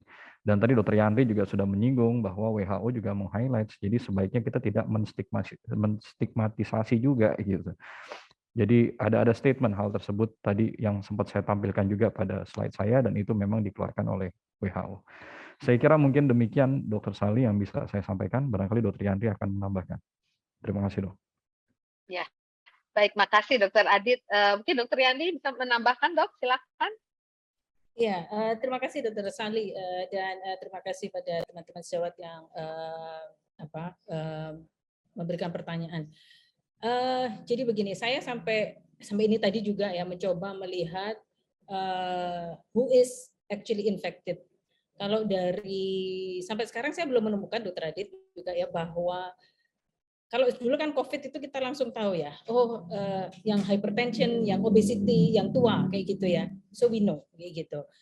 Tetapi yang di sini yang untuk yang sampai ribuan case itu sampai sekarang belum ada epidemiologinya, apakah usianya seperti apa dan sebagainya.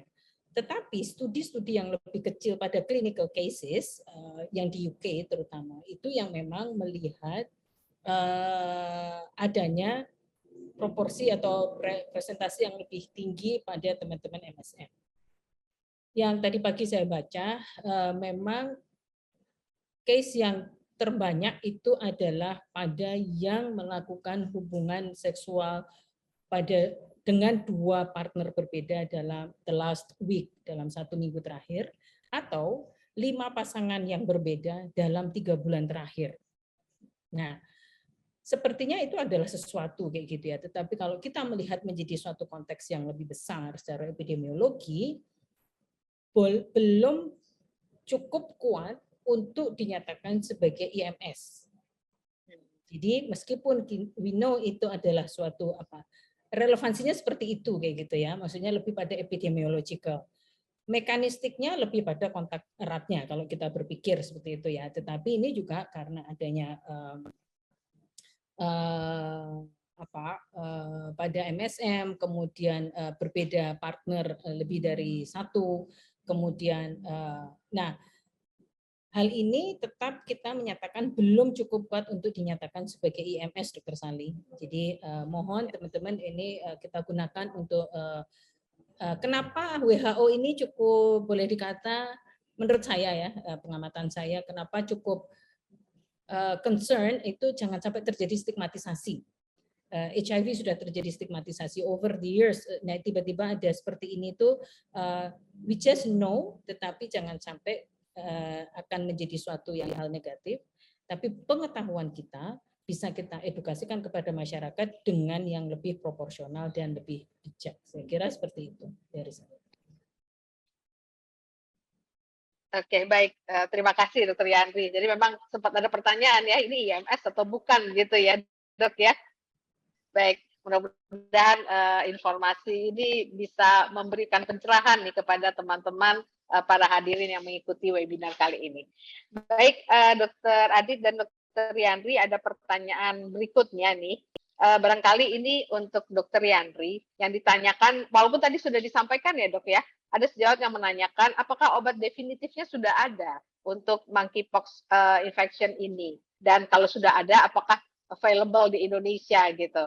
Jadi supaya tahu ini mau diapain nih pasien kalau memang ternyata nantinya ada gitu. Dan kemudian lanjutannya, apakah kalau orang yang pernah terkena infeksi ini punya kekebalan seperti infeksi yang sebelum-sebelumnya? Silakan Dr. Yandi dulu barangkali. Silakan Dok. Ya, terima kasih sekali atas pertanyaannya. Saya tadi mengutip kata-kata Dr. Adit, it takes a long way to diagnose. Ya, itu nomor satu. Jadi diagnosis harus sangat confirm dulu bahwa ini adalah monkeypox, adalah dengan PCR gitu ya.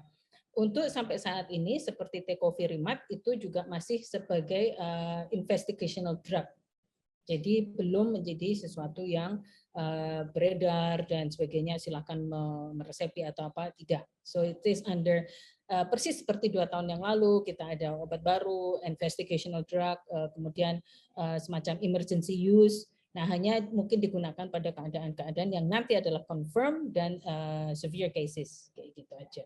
Tapi sekali lagi untuk sebagai public health treatment dan sebagainya belum.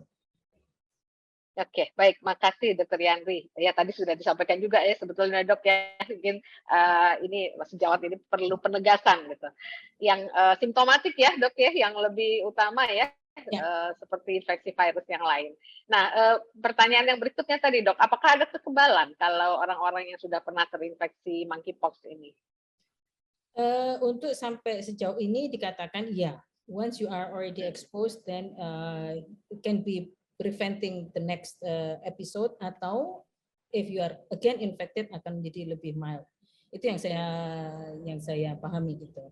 Dr. Adit mungkin ada yang saya perlu tambahin lagi. That's yang saya pahami adalah seperti itu. So seperti yang you have a natural immunity after you are infected. Oke, ya baik, makasih Dr. Yandri. Dr. Adit mungkin ada tambahan? Baik, terima kasih Dr. Yandri, Dr. Sali. Jadi seperti disampaikan, jadi memang ini kita modelingnya di COVID ya, saya kira. Jadi dengan adanya riwayat pasca infeksi, tentu tubuh kita sudah mengenali patogen yang masuk dan pada akhirnya membentuk sistem imunitas. Dan justru dikatakan natural immunity ini memiliki kemampuan yang lebih baik dikatakan dibandingkan dengan yang vaccinated. Tapi ya kembali lagi, ini semua masih perlu mendapatkan evaluasi jangka panjang ya, barangkali Dr. Yandri, untuk bisa kita mengatakan ini firm bahwa memang demikian adanya.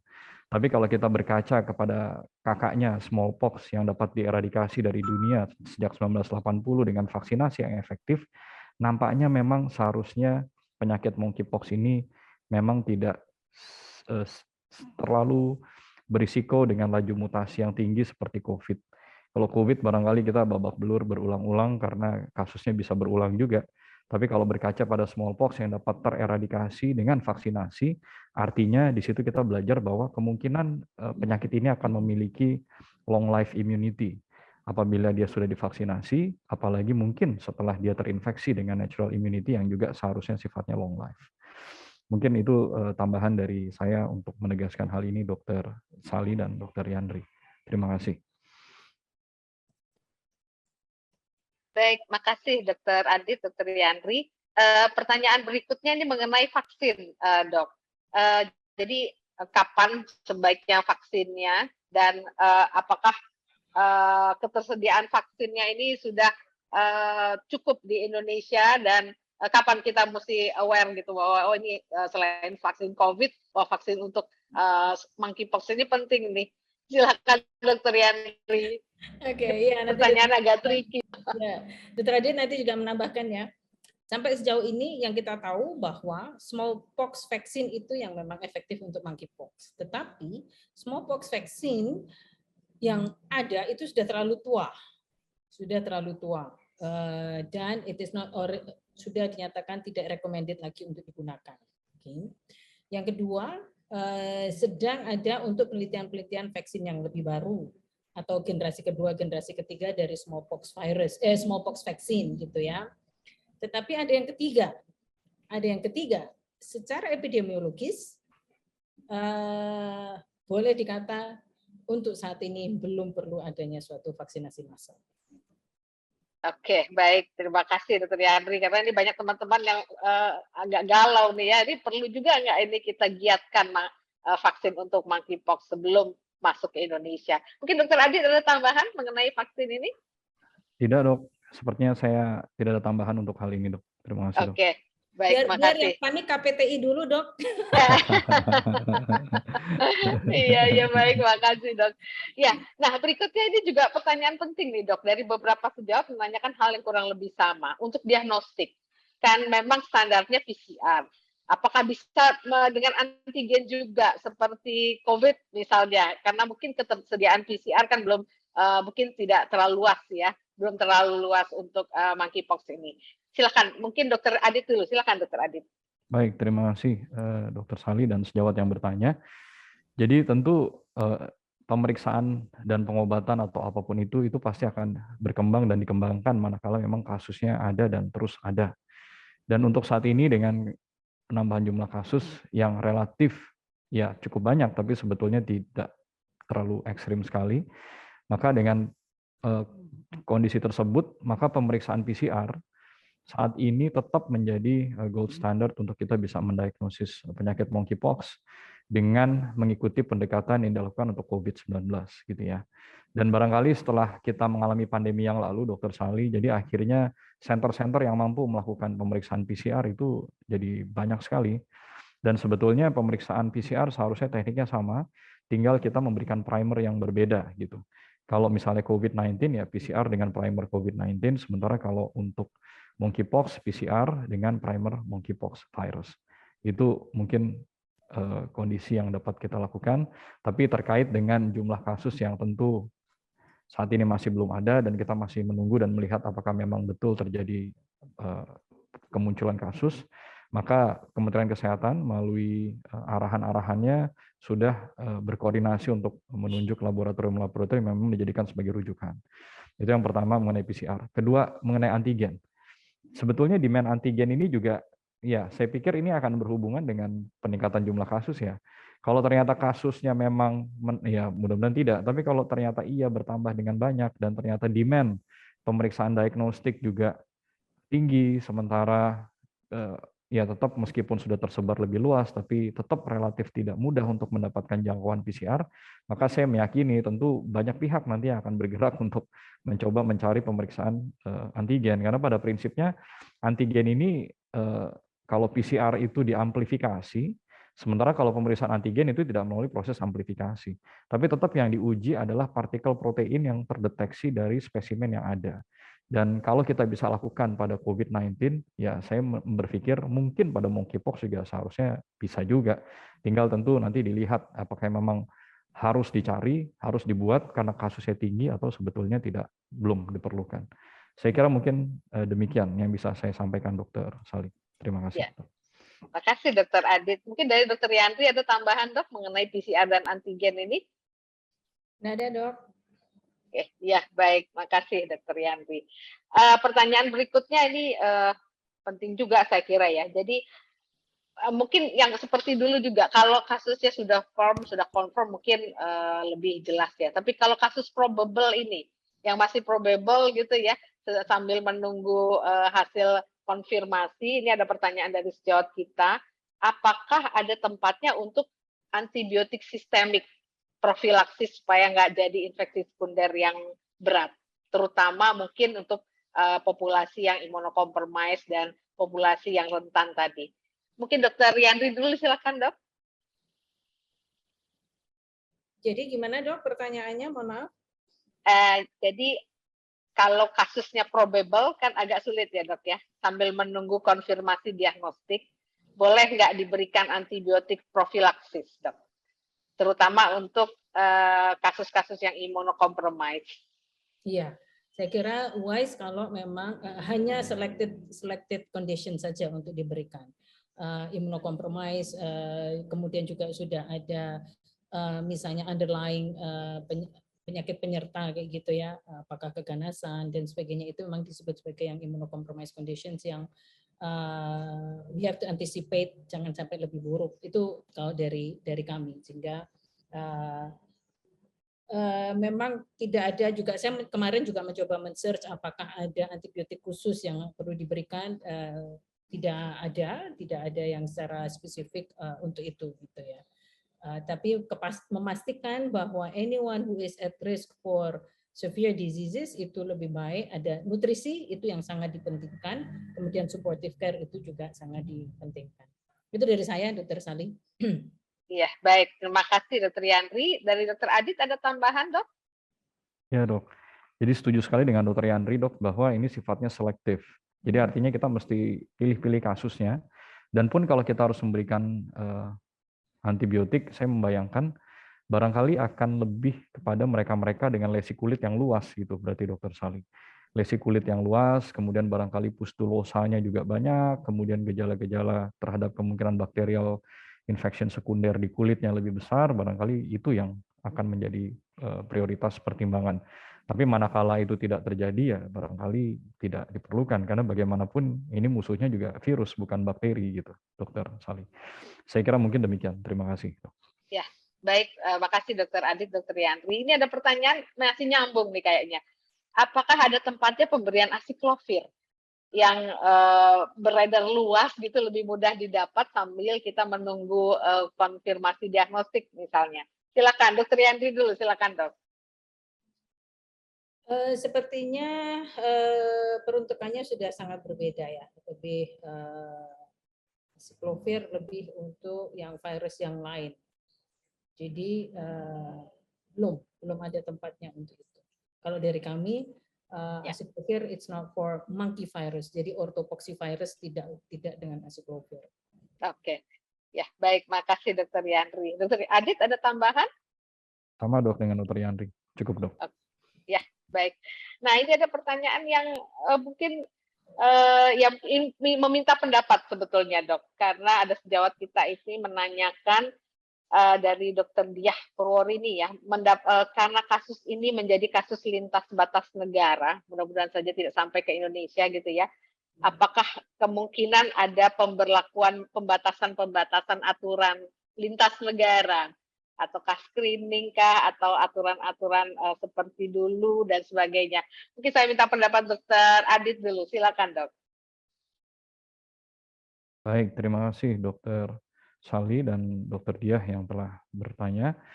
Jadi kalau dilihat nampaknya memang cara penularan dari penyakit monkeypox ini dengan laju doubling time dan selanjutnya nampaknya memang belum atau tidak sama dengan pandemi COVID-19 yang saat ini melanda.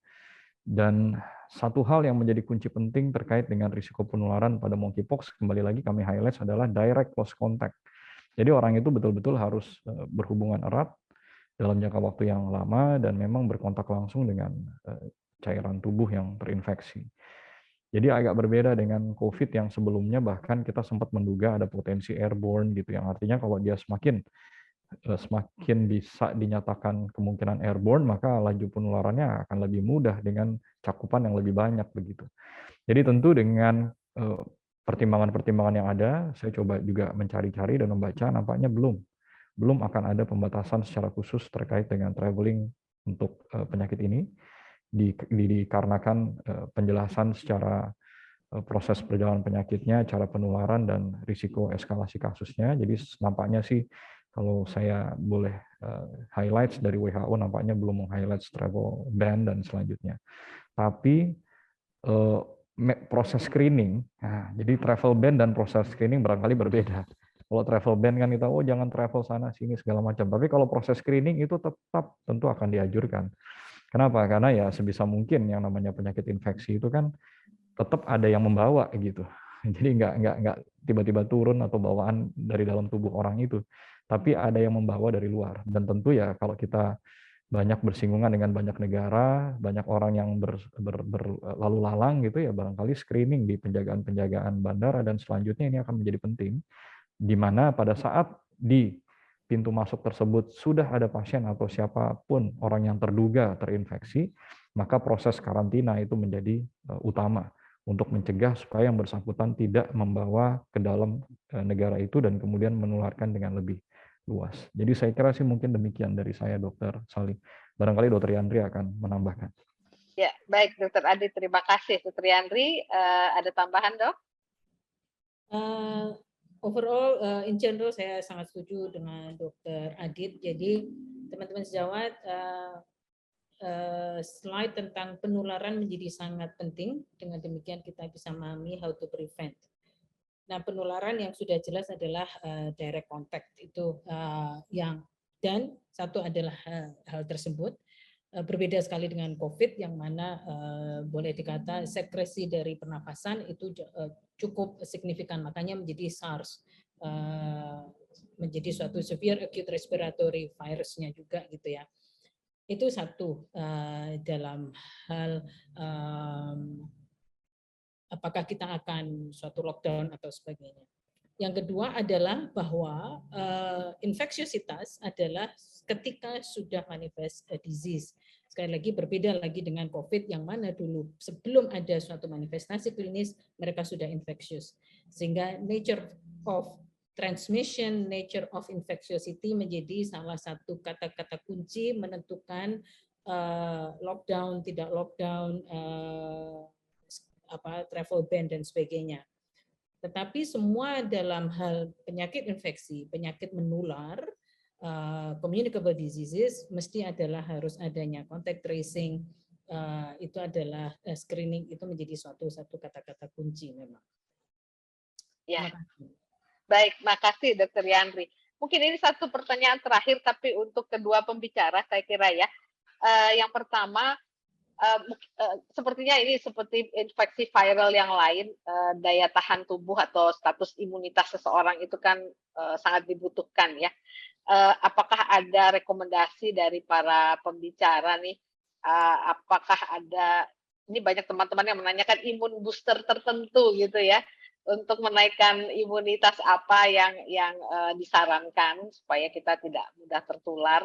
Dan yang kedua, kalau pada seseorang yang kontak erat tapi dia belum bergejala, apakah ada anjuran untuk isoman seperti pada COVID gitu ya? Wah, saya mungkin minta pendapat Dr. Yandri dulu nih dok, silakan dok. Iya, terima kasih. Kalau obat imun booster nanti Dr. Adit ya. Kalau saya itu imun boosternya happy aja, being happy. Itu yang paling mantap itu kayaknya paling sesuai. Salah satunya. Iya, tapi in general viral infection memang tidak ada obat spesifik. Yang ada we need your own immunity. Jadi tingkatkan daya tahan tubuh kita sendiri, olahraga dan sebagainya itu adalah nomor satu kayak gitu. Baru nanti kalau obat-obatan saya serahkan Dr. Adit ada yang khusus, kalau yang multivitamin biasa saya kira sudah cukup. Kalau dari saya ya. Yang kedua, ini seperti apakah perlu ada suatu isolation apabila terpapar? Iya, terpapar, betul. Iya, memang termasuk nakes nanti ya semoga tidak ada kasus, tetapi pada teman-teman yang mungkin merawat yang saat ini mungkin suspek kayak gitu ya sampai terbukti tidak. Nah, itu tetap ada harus isolation sampai 21 hari karena disease-nya berlangsung antara 2 sampai 4 minggu dan infeksiositasnya dari orang ke orang itu bisa berhenti ketika krusta sudah mengering dan sudah mulai ada lapisan kulit di bawahnya, itu menjadi sudah infeksiositasnya sudah tidak ada. Begitu. Ya, baik. Makasih Dr. Yandri. Dr. Adit silakan dok. Baik, terima kasih Dr. Sali. Jadi ya sebetulnya yang disampaikan Dr. Yandri itu sudah merangkum PHBS sebetulnya dok.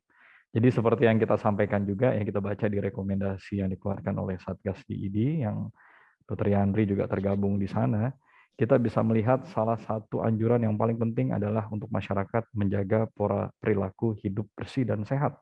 Jadi kuncinya di situ. Jadi kalau kita berusaha untuk sehat, tentu ya sama seperti yang sudah kita lakukan sekarang ini di era pandemi.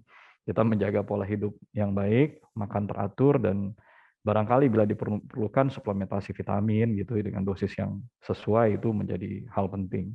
Jadi saya pikir kalau untuk immune booster, saya juga not a big fan juga gitu Dr. Sali terhadap immune booster. Jadi Saya pikir udah kita PHBS saja. Saya pikir itu yang penting untuk dilakukan. Dan saya setuju juga dengan Dr. Yandri, dan memang CDC juga meng-highlight. Jadi kalau contohnya untuk tenaga kesehatan kita gitu misalnya nanti pas kerja. Tapi kalau sekarang saya kira kalau buat kita nih tenaga medis, karena kita ketemu pasien juga udah selalu pakai masker gitu ya Dokter Sali, sebetulnya sih ya insya Allah seharusnya kita bisa lebih terlindungi gitu dengan perilaku yang sudah kita kerjakan saat ini. Tapi kalau manakala itu tidak dilakukan, jadi kita berkontak dengan orang yang dicurigai monkeypox dan kita tidak menggunakan APD, CDC mengatakan persis seperti yang disampaikan Dr. Yandri, bahwa memang yang bersangkutan perlu mendapatkan evaluasi, isolasi, dan pemantauan sampai 21 hari ke depan. Artinya sampai yang bersangkutan betul-betul melewati fase inkubasinya yang terlama. Jadi saya kira itu mungkin dari saya, Dr. Sali. Terima kasih, Dok. Ya, makasih Dokter Adit, karena ini mungkin bisa mengubah polusi ya, mengubah aturan-aturan dan sebagainya ya kalau ternyata itu terjadi. Tapi terima kasih ya, kita informasi juga untuk teman-teman para peserta nih, Dokter Adit dan Dokter Yandri ini merupakan anggota Satgas monkeypox ya Dok ya di IDI ya, karena ini sedang banyak sekali dimintakan pendapatnya dari para berbagai pihak. Baik, karena waktu Dokter Adit dan Dokter Yandri, saya kira kita cukupkan diskusi kita pada siang hari ini. Sebetulnya masih cukup banyak nih pertanyaan kepada kedua pembicara yang luar biasa ini, tapi saya mohon maaf kepada para peserta yang belum. Saya coba tadi merangkum pertanyaan yang kurang lebih sama, tapi kalau ada yang belum terjawab, mudah-mudahan nanti ada kesempatan lagi untuk diskusi langsung dengan dua pembicara hebat kita siang hari ini. Baik, sekali lagi saya ucapkan terima kasih kepada Dr. Adityo dan Dr. Yandri, dan tentu saja kepada seluruh peserta webinar PABDI siang hari ini. Mudah-mudahan semua informasi yang sejawat dapatkan pada webinar ini bisa memberikan pencerahan kepada kita dengan pada saat menghadapi global threat dari monkeypox ini, dan lebih siap untuk kita sebagai dokter yang sudah memberikan layanan seperti normal lagi sesudah pandemi ini cukup terkendali, tapi jangan sampai nanti khawatir lagi memberikan layanan karena ada ancaman dalam tanda kutip ya, infeksi yang lainnya. Baik, sejawat sekalian, sekali lagi terima kasih untuk semuanya. Mudah-mudahan bermanfaat. Saya tutup acara kita kali ini. Wassalamualaikum warahmatullahi wabarakatuh. Terima kasih. Terima kasih Dr. Adit dan Dr. Yandri. Terima kasih Dr. Sali, Dr. Yandri. Terima kasih Dok. Terima kasih. Sampai ketemu.